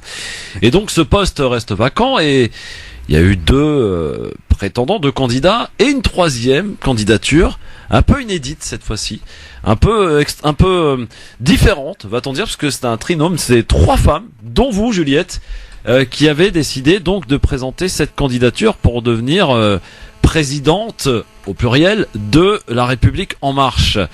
Ça me pose des questions, moi, cette histoire. Ça me pose les questions du machisme en politique. Vous qui êtes un petit peu dans le système maintenant, est-ce que vous le constatez, ce machisme en politique, Juliette? Alors d'abord, je tiens à dire que nous étions un trinôme tricolore, Ouais. puisqu'il y avait une personne, je ne sais pas si on peut le dire, donc noire, et une personne du Maghreb, et une personne blanche. Donc on a fait la version... C'est la France, quoi, la France d'aujourd'hui. Voilà, on a fait Black Blanc Beurre version Black Blanc Beurre et femme. Vous cumulez le handicap. On a fait tout. Voilà, on a fait Black Blanc Beurre, et on a fait donc une candidature féminine, un triumvirat. Alors triumvirat, ça ne serait pas propre, puisque viril, donc il faudrait trouver un autre mot. Donc un trinôme. On a dit donc trinôme tricolore, comme le drapeau français. Et donc dans les faits, on a fait ça parce que nous, on voulait porter un message de parité, de diversité. Je tiens tout de même à dire qu'il nous a été possible de présenter notre candidature. Ce qui n'est peut-être pas le cas dans tous les partis politiques. Oui, enfin, vous considérez quand même que ça s'arrête à un niveau particulier parce que vous n'avez pas obtenu suffisamment de parrainage. Alors on est parti tard aussi. On est parti notre candidature, on l'a déposée. On en a eu l'idée le 9 novembre. On était à une réunion de Marlène Schiappa. Et on s'est dit, vous êtes proche. On s'est dit oui, parce qu'on est en fait, on est des grandes, comment je pourrais dire ça, on la suit de près, on la soutient, on est ses marcheuses, on va dire ça. Et moi personnellement, je souhaitais que ce soit Marlène Schiappa qui soit DG d'En Marche. Pour moi, c'était elle l'idéal. Parce que vraiment ça nous aurait fait très plaisir d'avoir la personne porteuse de la grande cause du quinquennat devenir la DG d'En Marche. Et à mon avis, elle avait aussi de grandes qualités en matière de gouvernance. C'est vraiment quelqu'un qui sait motiver les troupes. Donc je pense qu'elle aurait été superbe à ce poste. Donc nous, on la soutenait. Et dans les faits, elle n'a pas présenté sa candidature. On lui a demandé de retirer sa candidature. Alors je ne pense pas. Non. Je pense que tout simplement, il y a tellement en fait de travail quand vous voyez que là, elle est au Conseil de l'Europe. Que il y a la notion de la diplomatie féministe aussi qui est mise en place au niveau européen et mondial, qu'il y a elle a récupéré aussi justement la lutte contre les discriminations, ça fait beaucoup. Donc s'occuper d'un parti politique, ça prend quand même beaucoup de temps, et donc elle a choisi de retirer de ne pas se présenter. Donc elle ne s'est jamais présentée, donc c'est pas un retrait de candidature. Donc là, c'est un match à 2 finalement qui va se dérouler. Et oui. Entre 2 hommes. Alors, vous n'avez pas répondu à ma question du machisme en politique. Alors, le machisme en politique, donc moi personnellement, je vais vous dire franchement, avant En Marche, je n'étais adhérente à aucun parti politique. Oui. Ça ne m'a jamais intéressée parce que en fait, moi, je changeais de chaîne, plus ou moins, parce que je trouvais ça tellement ennuyeux voilà. Et puis pour moi, c'était pas c'était moi, j'avais ma vie, la vie civile, je m'intéressais au sujet, mais ça n'était pas vraiment mon truc. Donc j'ai pas d'expérience de militante pour pouvoir notamment comparer. Donc moi, la seule chose que je peux vous dire, c'est éventuellement comment moi je me sens dans En Marche. Mais je ne peux pas vous dire, tiens, comment c'était chez les LR, comment c'était chez les Modem ou comment c'était chez les socialistes. Je n'en ai pas la moindre idée. Il suffit de regarder un petit peu l'Assemblée nationale et voir la représentation féminine. Alors à chaque élection législative, il y a un petit peu plus de femmes, mais il n'y a toujours pas le 50-50. Et ça, depuis toujours, il y a un vrai retard Ensuite, moi, j'entends la question que va me poser Christophe. Est-ce que toi, tu as été victime justement de discrimination? Non, je n'ai pas été victime de sexisme, Christophe. Non, tout va bien. J'étais victime. Non, mais je remarque que Juliette ne me répond pas toujours. Non, mais ce que je veux dire, c'est que la République en marche justement a présenté quand vous la prenez, elle n'a pas payé d'amende pour. Vous savez, il y a un truc, c'est les dotations. Vous recevez en tant que parti politique une dotation qui est diminuée. Donc il y a une amende en fait qui est payée parce que vous ne respectez pas la parité dans les candidatures que vous présentez, notamment aux législatives. Je tiens quand même à dire que la République en marche n'a pas payé d'amende parce qu'elle a scrupuleusement respecté la parité. Au niveau des législatives. Oui, mais alors attendez, si tout va bien, alors pourquoi avoir eu cette idée de présenter cette candidature à 3? Alors, nous, on a présenté notre candidature à 3 parce qu'il y avait un programme derrière. Notre programme, c'était le principe de la gouvernance paritaire. On voudrait, dans les faits, à ce qu'il y ait un DG homme et une co-DG femme, par exemple. Enfin, il vaut mieux puisqu'on veut la parité parce que pour nous, la gouvernance, quand elle est paritaire, elle est plus efficace. Notre objectif, c'est pas de lutter forcément contre les discriminations et ce type de choses, on constate que lorsqu'on a une société qui est plus égalitaire, comme par exemple la Norvège, ou lorsqu'on a des entreprises qui sont gérées de façon paritaire, elles fonctionnent mieux. Donc on se dit, voilà, au niveau d'un parti politique, si vous avez la parité qui est scrupuleusement respectée au sein de la gouvernance, eh bien vous aurez un parti politique qui fonctionnera mieux. Et donc nous, on proposait un programme qui est totalement paritaire, de A jusqu'à Z. C'était doubler les postes, un homme, une femme? Alors c'était doubler les postes, un homme, une femme, y compris au niveau des référents. On aurait créé en fait un co-référent de paritaire qui aurait été élu.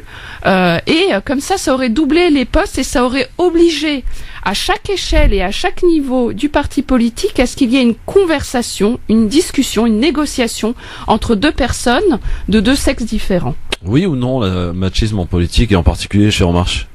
Alors je dirais que plutôt non. Par rapport au mouvement en tant que tel, par rapport à ce que moi j'ai ressenti. Mais par contre, quand je prends un certain nombre de postes élevés au niveau global, que ce soit par exemple le perchoir, le chef de groupe, et là le fait que ceux qui ont passé là, il n'y a pas de femmes et ça me pose vraiment problème. Finalement, chez En Marche, on est resté un petit peu à la vieille école dans ce domaine.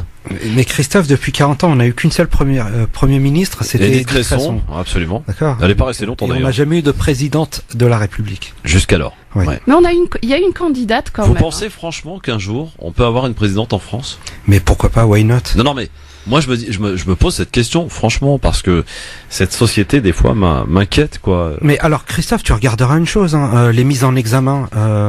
Alors là du coup, je vais peut-être faire du féminisme, mais moi quand je regarde les mises en examen, c'est que des hommes. Voilà, il y a très peu de femmes qui ont été pris la main dans le pot de Nutella. Donc bah si Agnès, comment elle s'appelle, l'ancienne patronne de l'INA là. Oui, avec qui a pris des taxis à elle a participé à l'économie taxi.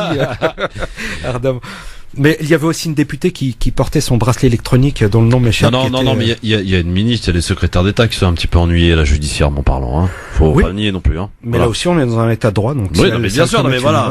Alors le machisme, donc a priori il y en a pas, et c'est tant mieux. Enfin a priori, d'après vous, Juliette. Non, mais moi la seule chose que je peux vous dire, c'est ce que je perçois moi à mon niveau. C'est-à-dire quand j'arrive dans une salle.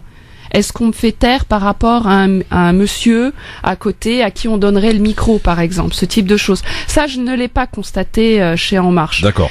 Ce qui est déjà, je vais vous dire, parce que moi, je pense que c'est une question aussi de la façon dont les femmes sont traitées. Si on les prend par exemple en quota parité ou comme on pourrait le faire par exemple pour des personnes issues de la diversité, on dit voilà, on va les utiliser en potiche. Ça c'est une chose, mais ça c'est pas le cas chez En Marche. Chez En Marche quand même, on voit que y a des femmes qui parlent, il y a des femmes qui sont députées, il y a Laetitia Avia qui est porte-parole du mouvement. Donc il y a quand même une notion que la femme est traitée comme une femme politique et non pas comme un faire-valoir. En tout cas, c'est au niveau de ma perception. Après, pour ce qui est du reste, moi je constate qu'il y a effectivement pas de candidature féminine qui a réussi à passer la barre des parrainages. Ça signifie qu'en fait, c'est plutôt à nous peut-être d'essayer de trouver une solution pour qu'il y ait des parrains qui acceptent de parrainer de façon efficace une candidature féminine, parce qu'en fait c'est ça de facto.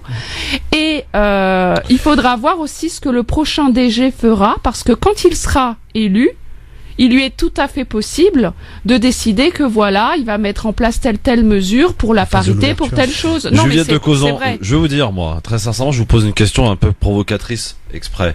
Est-ce que finalement, à force de répéter qu'il nous faut de la parité, de l'égalité dans les postes, équivalence, etc., y compris d'ailleurs qu'il nous faut aussi que la diversité soit représentée, est-ce qu'à force là, on n'est pas tombé dans notre propre piège? Moi, j'ai envie de dire que vous appeliez Juliette ou Julien, je vais vous prendre pour vos compétences, non pas parce que vous êtes une femme et qu'il me faut mon quota de femmes, ou non pas parce qu'il y a trop d'hommes, il y a trop de femmes et qu'il faut un peu plus d'hommes. Idem d'ailleurs pour les Maghrébins ou les Noirs. Ça devient hystérique cette histoire, je trouve. Ça devient difficile à gérer, quoi. Absolument, il faut notre quota de femmes, notre quota d'hommes, notre quota de Maghrébins, notre quota de Noirs. Mais Christophe, je pose la question, hein, vraiment, que les femmes, sans avoir d'ailleurs une idée précise là-dessus. Si les femmes doivent attendre pour avoir des postes, elles ont toutes les chances de se planter. Il faut aller arracher les postes, et c'est exactement la même chose pour les Français issus, enfin, j'emploie encore les guillemets, issus de la diversité, qui sont des Français à part entière. C'est toujours comme ça. Il faut toujours aller se battre pour justement être reconnu à sa bonne valeur. Moi, c'est une question de potentiel. Je tiens quand même à dire quelque chose. C'est une question de potentiel. Quand vous avez des sociétés qui n'exploitent pas 50% de leurs ressources humaines, parce qu'en fait c'est ça, quand vous empêchez des femmes d'accéder à des postes, de devenir médecins, quand vous les discriminez systématiquement, prenez par exemple l'université de médecine au Japon, parce que j'ai la pub là en fait, et on s'en débarrasse. Désolé, mais je vous expliquerai après mais bien volontiers. Pourquoi il faut que l'intelligence collective fonctionne avec tous les talents. Et j'y compte bien. Merci beaucoup, chère Juliette. À tout de suite, Juliette de Cauzan qui est avec nous sur France Maghreb 2 avec Abdeslam-Issach. On est de retour juste après la pub. On s'en débarrasse. Faut mettre un peu d'argent dans la caisse. Vous connaissez le principe. À tout de suite.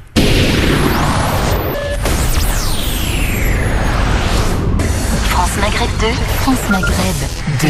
Merci d'être avec nous en direct sur France Maghreb 2, le LGF jusqu'à 18h avec aujourd'hui Abdeslam-Issach qui est avec nous et Juliette de Cauzan qui est notre invitée aujourd'hui, prof de français également. Elle fait partie de l'association qui s'appelle donc Nous sommes leur voix. Merci. Alors, s'il vous plaît. Nous sommes leur voix. Et vous vous intéressez d'ailleurs à cette affaire de cette jeune saoudienne qui devrait passer en audience demain pour avoir eu le tort donc de manifester et demander des droits en compagnie de son mari. Elle a été en prison, elle est condamnée à mort. Hein. Non, il réclame la peine. Il réclame, pardon. Là, vous voyez, donc elle n'est pas encore condamnée et on espère qu'elle ne le sera pas. Elle ne sera pas. L'audience, ça sera demain. On en reparlera évidemment dans cette émission. Alors avant la pub, je vous ai coupé comme ça. Hein, ça se fait pas, je sais, mais bon.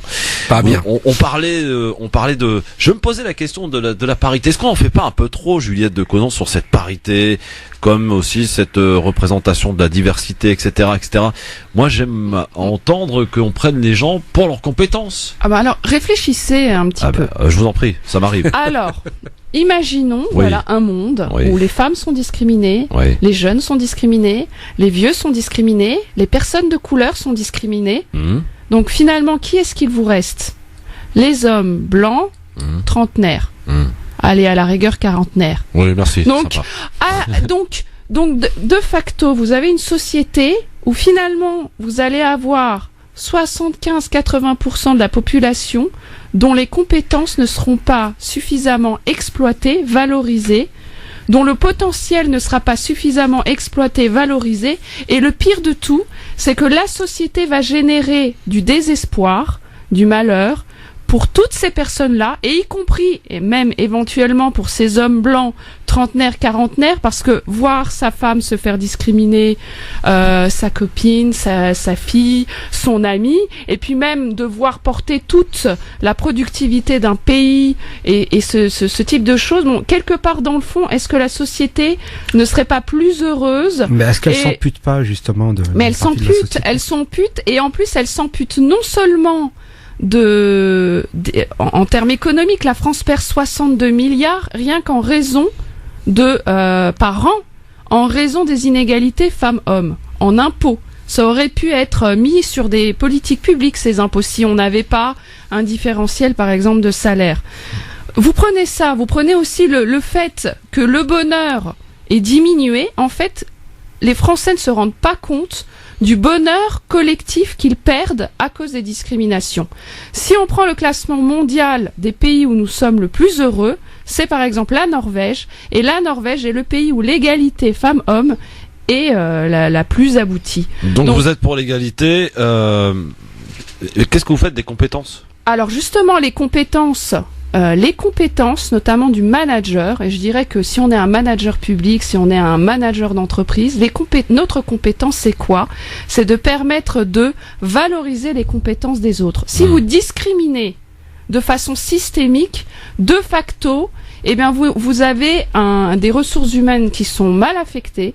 Donc, dans les faits, c'est votre propre compétence de manager qui devient déficiente. Et donc, comme vous n'êtes plus capable de voir la compétence de la personne parce que vous la discriminez et parce que le système la discrimine, si on prend par exemple l'exemple de la jeune femme Lila qui nous avait appelé, qui a reçu des mauvaises notes de façon absolument injustifiée, eh bien, vous prenez ces personnes-là, vous les ajustez les unes aux autres, et bien, de façon globale, ce n'est plus les compétences individuelles qu'on arrive à voir, c'est des compétences amoindries d'un échantillon de personnes qui a été réduit de façon systémique. Donc ça on va est obligé pas. de passer par la solution punitive, la solution pécuniaire. Si vous n'embauchez pas assez de femmes ou si vous n'embauchez pas assez de gens issus de la diversité, vous êtes puni en quelque sorte, vous payez de l'argent. Vous n'êtes pas puni, vous remboursez le mal que vous faites.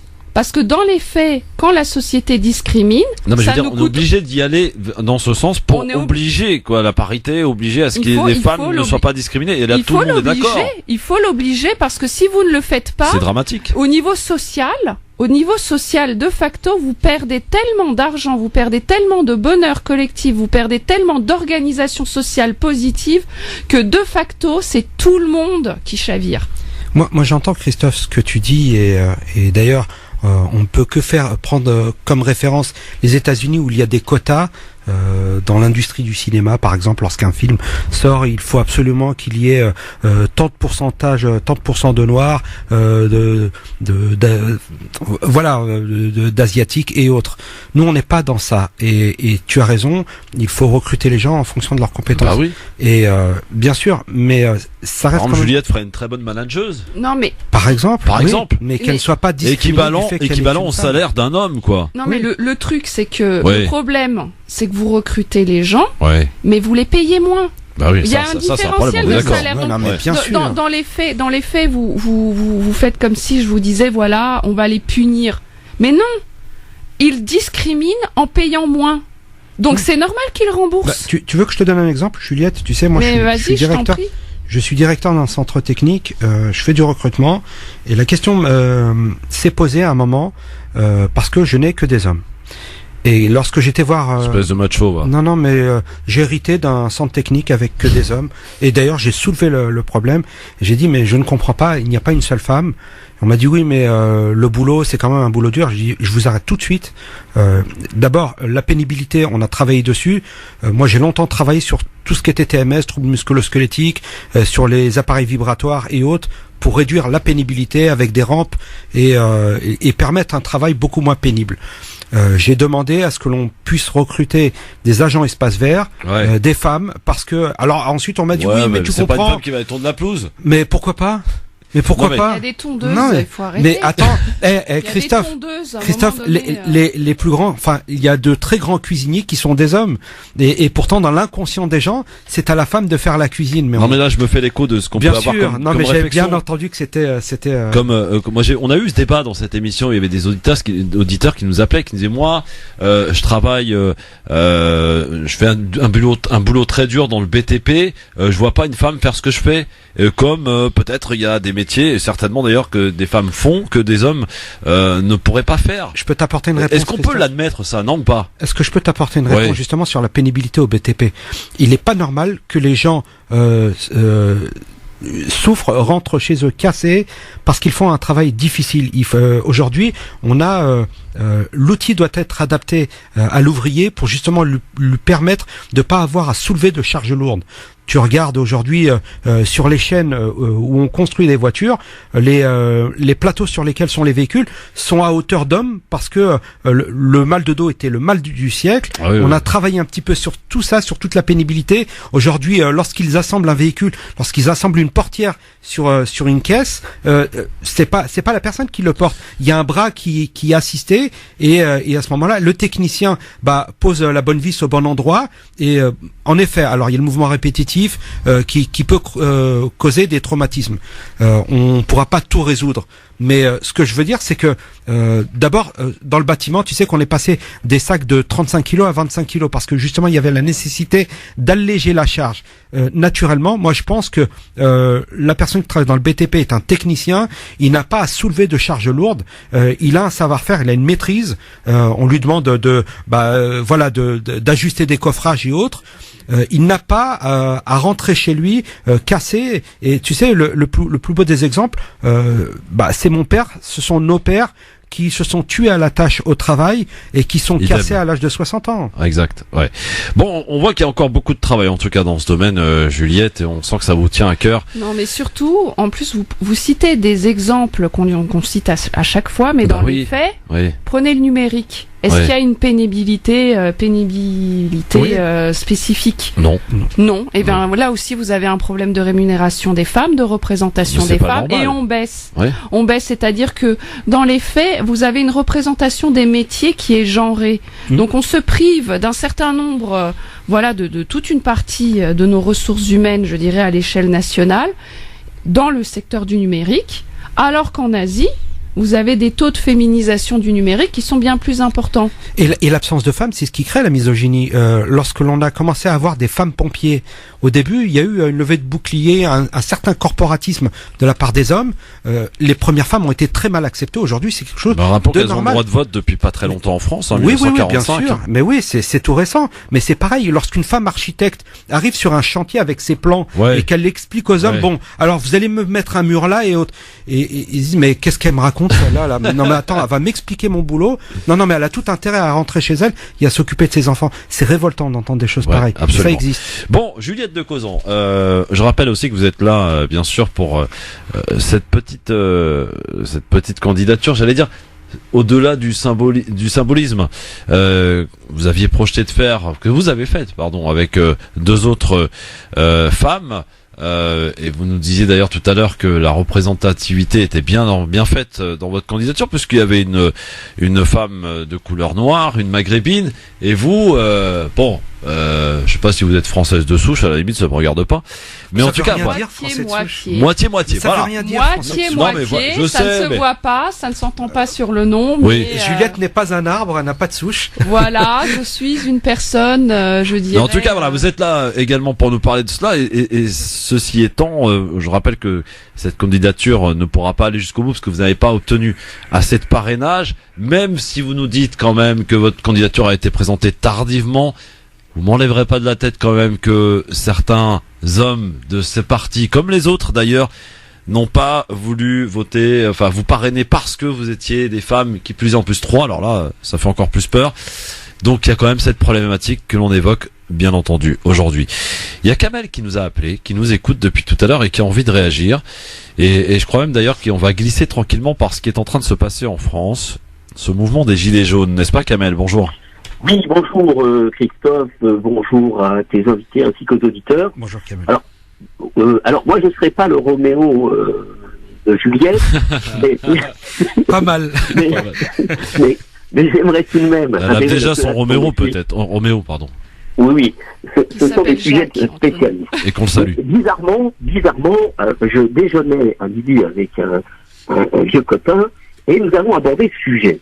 C'est aujourd'hui, dans cette lobotomisation de la société que nous a imposé cette dictature de la norme, je reviens toujours là-dessus, bien évidemment, mais c'est parce qu'il y a des repères qui me manquent. Alors moi, je suis éminemment, j'assume ma part de féminité qui est en moi, donc je l'assume pleinement, et c'est pour ça que j'ai ce contact facile avec les femmes, mais tout ce qui se dessine aujourd'hui dans notre société perturbe un petit peu les repères. Alors ça ne veut pas dire qu'il faille rester sur une image d'Épinal ou bien d'être dans le néandertalien, mais il est évident qu'aujourd'hui, il y a ce féminisme exacerbé qui, pour parler trivialement, moi, me gonfle d'une certaine manière. On prend les Elisabeth Lévy et toutes ces cliques des Fourest, etc., qui nous gonflent royalement. Ceci étant, il y a aussi le fait que la femme a toute sa place. C'est l'art et la manière de faire. Alors, il y a effectivement ces machos auxquels vous faisiez allusion sur ces travailleurs, lorsqu'ils voient une femme architecte déployer son plan, etc., qui se fait rembarrer. Alors ça, bien évidemment, moi, je suis contre. Ça existe. Mais il y a quelque chose dans la société qui est nauséabond. Et c'est pour ça que, d'ailleurs, je vous renvoie à la lecture de ces deux sœurs non péniennes qui ont fait un petit bouquin qui est hilarant, que moi, je vous conseille de lire, qui dit que, dont le titre est « La femme parfaite est une connasse », et vous verrez que c'est vraiment sujet d'apprentissage pour aborder... Ah, oui, on lui a offert à Noël. Et alors, c'était bien? Ça m'a tellement énervé, je vais vous dire, que je crois que j'en ai lu 2 pages. Vous l'avez pas lu entièrement? Ah non, incapable de... Ça m'a... Je déteste... rien que le titre, ça m'a horripilé. J'entends bien, Juliette, j'entends bien. Mais vous comprenez bien que ces deux sœurs, si vous les connaissiez, et moi qui navigue entre Paris et Montpellier, je connais très bien la dérision. C'est justement un éclairage un peu particulier qu'elles ont voulu mettre là-dessus. Et à l'inverse de ce que vous pensez, eh bien, elles seraient plutôt de votre côté. Vous voyez, elles seraient même amenées. Du coup, elle va le lire ce soir. Non, mais j'en doute pas, mais. Eh ben, non, mais vous voyez, oubliez le titre et continuez la lecture. Non, mais j'ai lu les 2 premières pages, et puis en lisant les 2 premières pages, j'ai arrété. Et le reste, ça servait à allumer la cheminée. Non, ça traîne quelque part chez moi depuis. L'esprit de gens, d'humoristes notamment, qui ne sont plus là aujourd'hui, les Desproges, les Devos, les Coluche, etc., qui portaient quelquefois à l'égard, par exemple, moi qui suis arabe, berbère, arabe, etc., moi quand Coluche, il parlait en dérision de tout ça, ou des juifs, etc., moi ça m'a dû donner. Aujourd'hui, on est dans cette dictature où on ne peut plus aborder les choses de manière sereine, avec ce petit ton, voire ce supplément d'âme et cet auteur d'esprit. On a perdu tout ça et c'est bien dommage. Et c'est bien dommage aussi pour le combat des femmes. Je vous conseille d'aller voir, puisque vous m'avez conseillé un livre, je vous conseille d'aller voir Le sexisme tue. C'est une vidéo sur YouTube je crois que c'est Malfer, c'est Cécile Malfer, quelque chose comme ça, qui est très intéressante. Elle va vous expliquer comment toutes ces petites blagues génèrent des morts bien réelles. Comme ça, je voudrais vous dire, si vous me permettez. Comme ça, voilà. Moi, je suis triste qu'on puisse plus rire. Oui, moi aussi. Qu'on puisse plus rire, mais je vais vous dire très franchement, quand vous avez, en fait, un sexisme qui est diffusé de façon permanente via les blagues sur les blondes et autres, et que vous les subissez toute la journée depuis votre enfance, il y a un moment donné, c'est vous qui êtes écœurés. Et moi, je vais vous dire, je pense que pour les blagues racistes, c'est un peu la même chose, et je crois que, à un moment donné, il faut bien se rendre compte que la transmission culturelle du sexisme et du racisme, ça passe aussi par tout ça. Donc peut-être qu'il faudra commencer à réfléchir à cette le canal de l'humour justement. Oui. Moi j'ai le sentiment aussi qu'on utilise ce canal-là pour faire passer des idées. Mais ça fait le canal. Quand vous avez des blagues qui sont toute la journée déplacées, entre guillemets, sexistes, et que vous les subissez, et que si vous ne les acceptez pas, c'est parce que vous manquez d'humour, dans les faits, vous subissez toute la journée une discrimination et un monde hostile. Alors... Juliette, moi je vous conseille, si vous me permettez, de vous imprégner d'une chose qui est plus forte que tout, c'est l'amour. L'amour, c'est plus fort que tout. Et quand vous partez de ce postulat, vous faites face à toutes les dérisions, à tous ces machos et autres féministes intégristes. Et je crois que c'est avec ça. Bon. Et moi, j'ai fait le parti de cet amour-là. L'amour étant plus fort que tout, vous pouvez tout combattre et vous êtes sûr de partir totalement gagnant en prenant ce parti-là et non pas entrer dans une critique systématique, etc. Je crois qu'il faut... Comment ? Mon combat n'est pas contre les hommes. J'aime beaucoup les hommes. J'en ai épousé un. J'en ai fabriqué un. Donc, enfin, il n'est pas encore un homme, c'est un petit garçon. Mais non, l'amour est là. Mais justement, l'amour-haine, moi, ça, je n'aime pas. Est-ce qu'il fait le repassage à la maison, votre mari ? Pardon ? Est-ce qu'il fait le repassage, votre mari, à la maison ? Alors, je dirais que oui. Alors, moi, je ne sais pas repasser, donc je ne repasse rien. Ouais. Donc, désolé. Une fois, il a essayé de me faire repasser quelque chose. J'ai brûlé sa chemise. Ah oui. Exprès, mais ça, il ne sait pas. Elle l'a fait exprès. Confidence. J'ai fait ça dès le départ, comme ça, mais légèrement. Moi, j'espère qu'il nous écoute. Non, ça, faut pas que ça donne des idées aux femmes qui nous écoutent. Après, il m'a dit, oh, je te remercie. Ah oui. Et puis il m'a dit, mais je crois que je vais me débrouiller toute seule. Je crois. Et dans les faits, c'est ce que je conseille à toutes les jeunes femmes de 18, 20 ans qui s'installent. Faites mal le repassage. C'est bien. Faites mal le ménage, on ne vous le demandera plus par la suite. Il faut vous montrer incompétente dans ces matières et on ne vous ennuiera plus jamais. Petit conseil d'Ali. Voilà, Kamel, t'entends un petit peu? Voilà. Christophe, pour terminer, je vais parler quand même de ce petit rassemblement qui a lieu et j'invite Juliette à être présente. Samedi 24, place de la République, avec les gilets jaunes et tous ceux qui... Pas sûr qu'elle y soit. Hein. Non, désolé, non, merci. Non, on a piscine, désolé. Vous avez piscine, très bien. Les gilets jaunes qui vont se mélanger. Non, les gilets jaunes, je suis désolé, c'est... Alors, justement, parlons-en. On peut en parler un instant, si vous voulez. Merci, Kamel, en tout cas, d'avoir lancé le sujet. Parlons-en, justement, de ces gilets jaunes. On sent quand même, bon, vous êtes... c'est pas de votre faute, mais vous êtes en marche, voilà.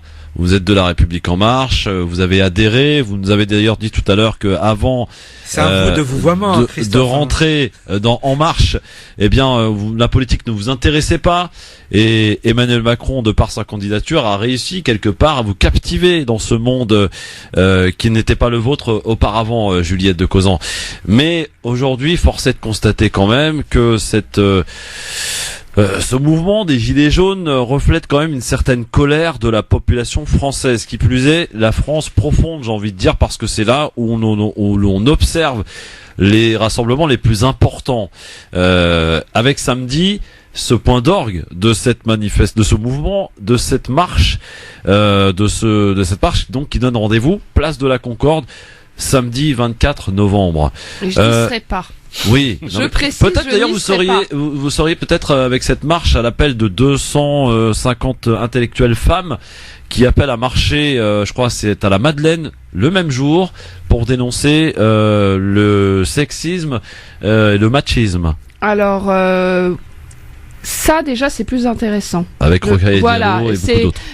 Mais je n'y serai pas non plus. Déjà parce que je suis des Ardennes, donc je précise, marcher à Paris c'est compliqué quand on est en province. Premièrement, deuxièmement parce que personnellement, je suis certes féministe, je me définis comme ça, mais comment je pourrais dire ça ? Il y a de la récupération en fait qui est faite beaucoup au travers de cette marche, notamment dans le cadre de différents domaines qui ont trait à la légalisation de la prostitution, à un certain nombre de choses, oui, puisqu'il y a des collectifs pour la légalisation de la prostitution qui se sont joints à cette marche. Donc moi, ça me pose question parce que je veux bien... Vous parlez des gilets jaunes ?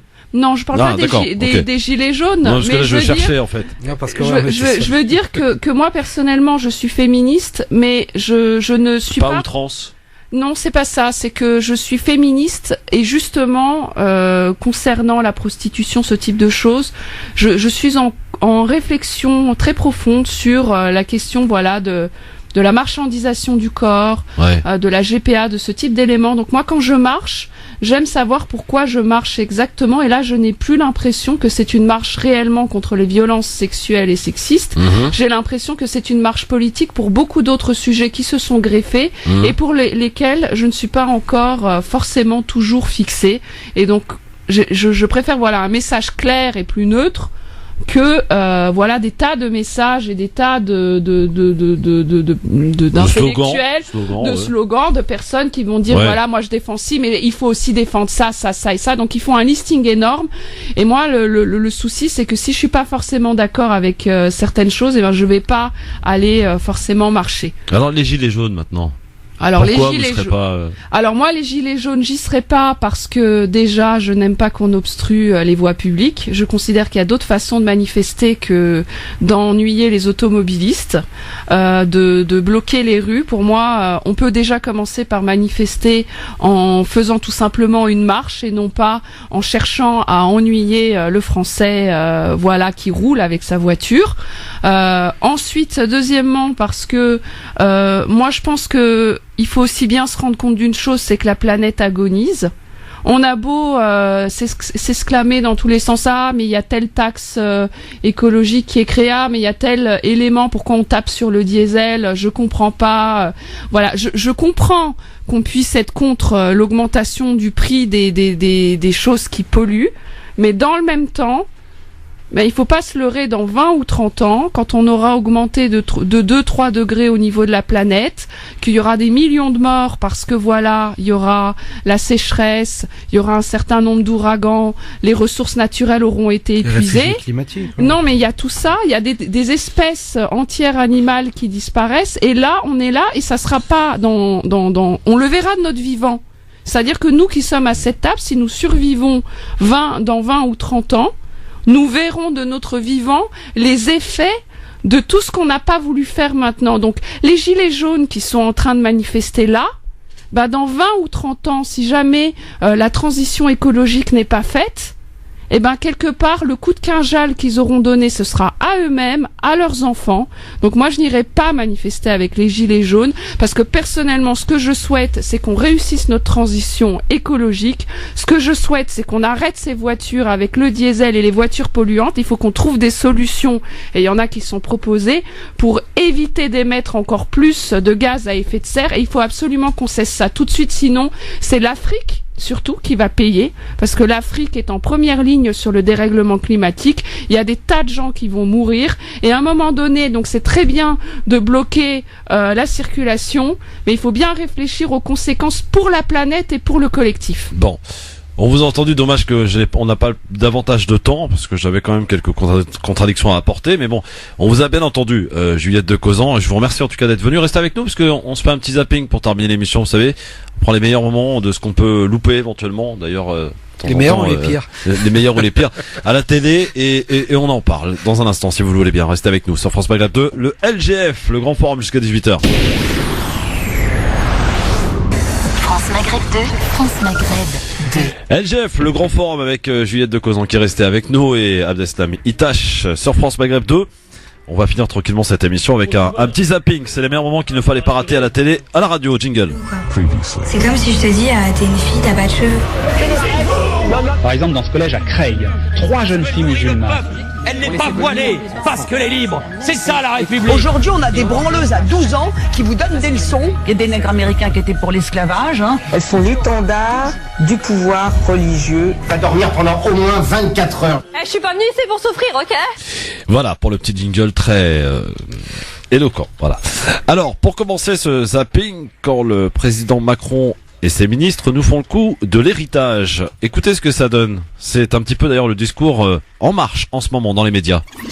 Moi j'hérite d'un pays qui depuis 30 ans est en chômage de masse. Vous me reprochez tout ce qui n'a pas été réglé depuis 30 ans. Ah, mais on nous dit toujours ça, faut non, mais moi je suis pas là depuis 20 ans. Je suis là depuis 1 an et demi. Je suis pas là depuis 30 ans. Moi je suis pas là depuis 30 ans. Exactement. Je suis là depuis 1 an et demi. Je suis là depuis 1 an et demi. Je vais pas vous changer du jour au lendemain. Je vais pas tout changer du jour au lendemain. Les colères qui vont s'exprimer samedi, elles sont le fruit des 18 derniers mois ou elles sont le fruit des 30 dernières années? La France, ça n'est pas un pays qui a été créé il y a 18 mois. Nous héritons d'une situation extrêmement compliquée. Des problèmes qui avaient été laissés en plan depuis des années. Trop de réformes ont été déviées dans ces dernières années. Dans le passé, un nombre considérable de responsables politiques venir changer des plans qu'ils avaient formulés par un nouveau plan. C'est tout cela que le président de la République doit réparer. Je crois qu'on ne peut pas lui en vouloir de ne pas avoir tout réparé en 18 mois, ce qui ne fonctionnait pas depuis 30, 40, 50 ans. Ça n'est pas une situation qui date de 18 mois. Nous sommes au pouvoir que depuis 18 mois. C'est quelque chose qui vient de très loin. C'est un petit peu paradoxal de voir aujourd'hui le gouvernement concentrer toutes les attaques sur des sujets qui en réalité sont bien antérieurs à 18 mois. Le problème de la dépendance au tout pétrole, au tout diesel, au tout voiture, c'est un problème qui a été laissé en plan depuis des dizaines d'années. En clair, c'est pas notre faute, c'est la faute aux autres. Non, vous ne trouvez pas? C'est à moi que la question s'adresse. Ouais, la question, je te la pose comme je la pose aussi à Juliette, si elle veut bien y répondre. Il est président que depuis 18 mois, ça c'est un fait, et on peut pas le nier. Mais on peut pas le tenir responsable des erreurs qui ont été commises par François Mitterrand, par Giscard d'Estaing, et on peut remonter. Et en effet, si on pouvait régler les problèmes de ce pays en 18 mois, on ferait des élections tous les 18 mois pour élire un nouveau président. C'est juste pas possible. Donc oui, on peut pas le taxer des erreurs, notamment du diesel, qui ont été faites à l'époque. Et tu te rappelles, on nous poussait à acheter gasoil. Aujourd'hui, on en paye le prix fort. Ensuite, on ne peut pas reprocher à un président justement de faire passer parfois des mesures qui ne sont pas populaires, mais qui sont de mon avis, courageuse. Il faut vraiment, d'après moi, il faut aller jusqu'au bout. Il faut absolument qu'il y ait cette transition énergétique et que les gens puissent passer à l'électrique, sinon ça ne se fera jamais. Donc il faut une politique incitative. Très bien. Juliette, un petit mot Quelque part, aujourd'hui, par exemple, si on prend De Gaulle, il avait surtout œuvré pour le nucléaire. Donc, quand on parle de l'énergie, on parle d'investissement sur des temps très très longs. C'est parfois 30 ans, effectivement. C'est des choix qui sont faits. Donc aujourd'hui, il faut qu'on décide. Mais ces choix-là qu'on fera, donc cette transition écologique qu'on fera, les effets, ça sera peut-être même pas dans le cadre du quinquennat. Donc dans 30 ans, mais ça va marquer. On verra les empreintes Macron. C'est ça. Dans 30 ans, on sera content d'être passé à l'électrique. Oui, on en reparlera. Mais dans 30 ans, s'il y a 3 degrés qui ont été pris dans la planète et qu'on est tous là en train de réfléchir à comment survivre, je pense qu'on regrettera ce moment où on n'a pas fait le choix d'investir pour aller dans la bonne direction. Dans 30 ans, on aura des gouvernants qui auront d'autres problèmes à traiter, à savoir par exemple le retraitement des batteries, des véhicules et toutes ces choses-là. Mais dans le zapping, parce qu'on est en retard, il faut qu'on avance. Quand Gilbert Montagnier se met à faire de la philosophie, voici ce que ça donne. Essayez de comprendre, moi j'ai rien compris. On est tous différents et importants. C'est très important de comprendre ça. Il faut que vous croyiez en votre importance, surtout si vous avez un petit problème passager. Passager, le problème, oui, parce que on a souvent un problème pour savoir comment ça va être merveilleux quand on va remonter, parce que irrémédiablement on remonte. Voilà, Gilbert Montagnier, prof de philo, c'est pas sûr pour demain en tout cas. Il a dû passer la nuit avec Jean-Claude Van Damme à mon avis. Une petite séquence émotion dans notre zapping maintenant. Mireille Mathieu. Alors, je me demandais d'ailleurs ce qu'elle foutait là, chez TPMP, chez Hanouna. Elle a fondu en larmes, la pauvre Mireille. J'ai dédié ce CD, ce double vinyle, à ma petite maman, avant que ma maman ne parte. Je lui ai chanté des chansons. Elle savait que j'allais faire un CD classique. Et donc, là où elle est, j'espère qu'elle m'entend et qu'elle est heureuse. Elle doit être fière de toi. Je sais pas, je l'espère en tout cas. Voilà, Mireille Mathieu en larmes chez Hanouna dans l'émission TPMP hier. La mort de la mère, je ne vois pas qui ça ne ferait pas pleurer la mort évidemment. De sa mère. Oui. Voilà. Bien sûr. Mais bon, j'étais étonné de la voir dans ce type d'émission. Voilà, c'est pour ça mon interrogation. Je ne la regarde pas, donc... Ah oui. Je ne la verrai pas. Pourtant, voilà. Vous savez que c'est apparemment un animateur qui aime beaucoup le président de la République. Peut-être, mais moi, c'est pareil, c'est 2 minutes à peu près. Je tiens le coup 2 minutes devant son émission et je change. Je termine ce zapping par Airbnb. Vous connaissez Airbnb, tous, bien sûr. Eh bien, dans les colonies israéliennes, c'est désormais terminé. À en croire ce reportage d'Euronews. Écoutez. Les colons israéliens de la Cisjordanie occupée ne pourront plus utiliser Airbnb. La plateforme de réservation de logements en ligne a décidé de retirer les 200 offres qu'elle proposait dans les colonies juives. Une première étape positive pour les Palestiniens, une pitoyable capitulation pour Israël. C'est par la voie de ce communiqué que l'entreprise américaine a fait connaître sa décision de se retirer des colonies qui, je cite, sont au cœur de la dispute entre Israéliens et Palestiniens, et elle se dit consciente de continuer à provoquer la controverse. Le maire de la colonie juive d'Ephrate, par exemple, déplore cette décision qui, dit-il, s'apparente à de l'antisémitisme. C'est regrettable parce que l'idée derrière Airbnb était de permettre à des gens d'en rencontrer d'autres sur leur lieu de vie pour mieux comprendre leur environnement, leurs besoins et peut-être mieux comprendre leurs rêves. Airbnb travaillait depuis 2 ans avec l'ONG Human Rights Watch qui menaçait de rendre un rapport aujourd'hui le mentionnant parmi les entreprises qui profitent de l'occupation israélienne. Voilà pour Airbnb, donc terminé dans les colonies en Israël. Donc, et ça c'est l'objet aussi de pression et de combat, notamment de quelques organisations que vous connaissez tous. Cher Abdeslam, merci beaucoup. Merci à toi. Belle première. Merci. Belle avis tranché. Chère Juliette, merci beaucoup d'être venue à notre micro. Merci de m'avoir Qu'est-ce que je peux vous invité. souhaiter de mieux pour la suite là? De la réussite, Ouais. voilà, comme tout le monde, et un monde sans sexisme ni discrimination. Très bien, on est preneur et on partage. Merci beaucoup en tout cas Juliette de Causan d'être venue répondre à nos questions. À très bientôt. Vous êtes donc vous venez quand vous voulez ici maintenant, hein? Vous connaissez le chemin. Merci à tous. Dans un instant, Medjed pour la suite. Demain on est de retour 16h, 18h sur France Maghreb 2, 18h04. Le rappel de l'actualité de ce mardi soir avec Marine Garel. Bonsoir Marine. Bonsoir à tous. Emmanuel Macron a estimé aujourd'hui que c'est par l'explication qu'il sera possible de mettre fin au mouvement des Gilets jaunes contre la hausse des carburants. Au second jour de sa visite d'État en Belgique, les Gilets jaunes qui sont donc toujours mobilisés aujourd'hui, 4e jour de contestation. Des ronds-points, des routes et des dépôts pétroliers sont bloqués. Et par ailleurs, des chauffeurs de poids lourds excédés par le blocage sur l'autoroute A84 ont décidé de bloquer à leur tour les Gilets jaunes en stationnant un camion au milieu de la route.